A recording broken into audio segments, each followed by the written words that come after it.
Imagine a world where global leaders gather to debate the fate of war-torn regions. Missiles fly across borders, and diplomatic talks teeter on the edge of peace or conflict.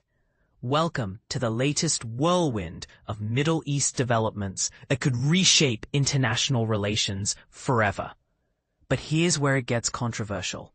As tensions simmer, decisions on Gaza, hostages, and territorial claims are sparking fierce debates that divide opinions worldwide. Dive in with us as we unpack these unfolding stories, breaking down the complexities for everyone to grasp, and we'll reveal the twists most people overlook along the way.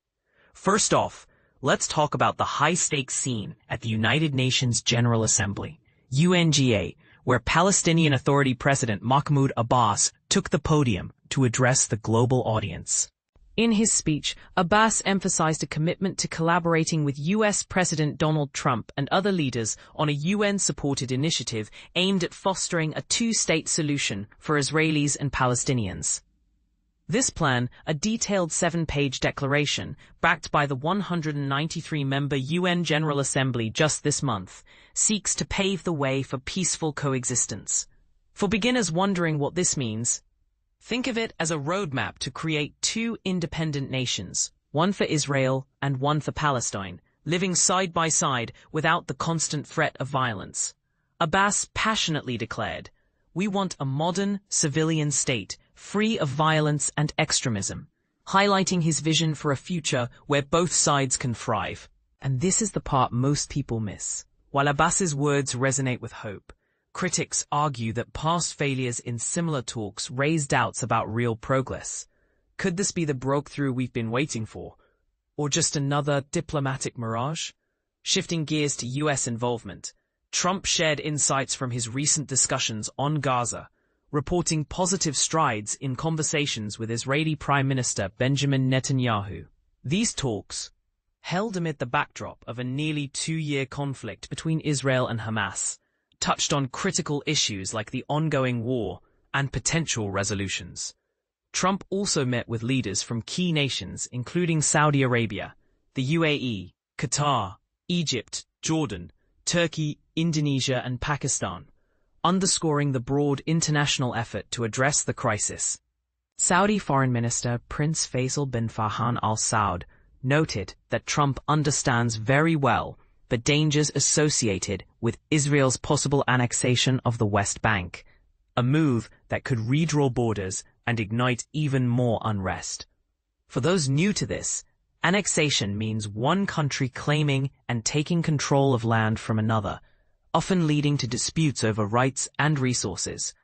It's a bold step that supporters see as securing Israel's future, but opponents view it as a barrier to peace. Here's where controversy heats up.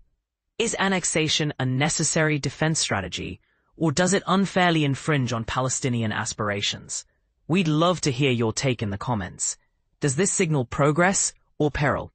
Meanwhile, on the military front, the Israel Defense Forces, IDF, confirmed a missile launch originating from Yemen, prompting sirens to wail across central Israel. This incident adds to the region's volatility, especially following Israel's recent strikes on Iranian nuclear facilities back in June 2025, where key sites were targeted and senior Iranian military figures, including those from the Islamic Revolutionary Guard Corps, IRGC, were eliminated. Those attacks resulted in 28 Israelis killed and over 1,300 wounded, including IDF personnel, in retaliatory Iranian strikes. To put this in perspective, imagine a cycle of escalation where one side's actions provoke the other, much like a game of chess where each move heightens the stakes. And this is the part most people miss.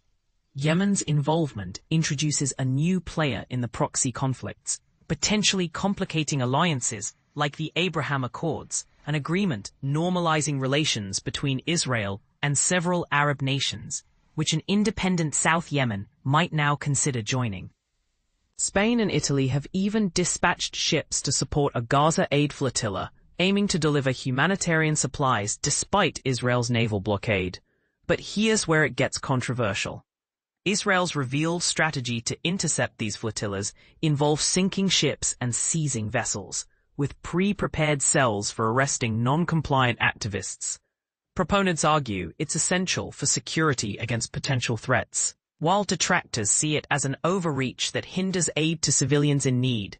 What do you think? Should nations prioritize security over humanitarian efforts, or is there a middle ground? Tragedy struck closer to home in Israel with a manhunt underway after an Arabic-speaking man tried to abduct a young girl, attempting to force her into his car trunk on the bustling Sokolov Street. Fortunately, quick-thinking witnesses intervened, thwarting the attempt and chasing off the suspect. This incident, reported by Israel police, underscores the ongoing concerns about personal safety in the area. Additionally, the IDF honored a fallen soldier by announcing their name, a poignant reminder of the human cost of conflict.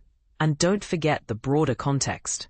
Hamas's devastating October 7th attack saw thousands of terrorists breach the Gaza border, claiming over 1,200 lives, including 350 at the Supernova Music Festival and hundreds in border communities, while kidnapping around 240 hostages.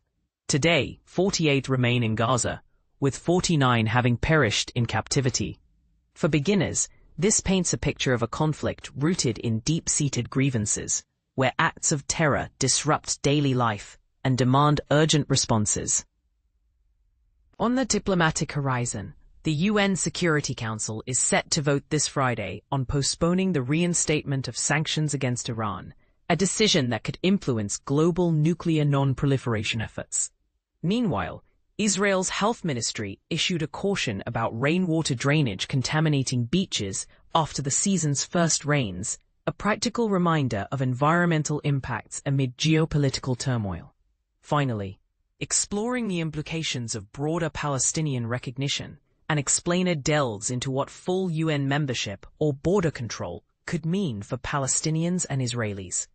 Currently, the Palestinian Authority, PA, operates with limited autonomy, lacking a full UN seat or independent borders, which restricts its ability to form direct international partnerships.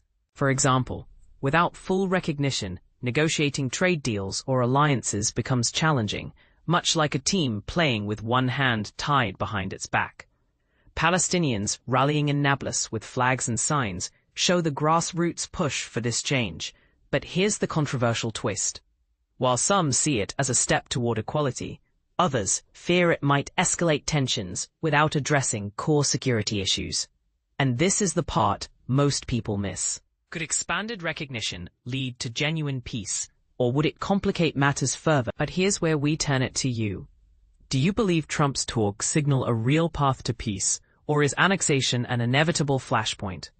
Should aid flotillas be allowed to proceed, even if it means bending security protocols? Share your thoughts in the comments. Let's discuss and debate, because in a world this divided, your perspective matters.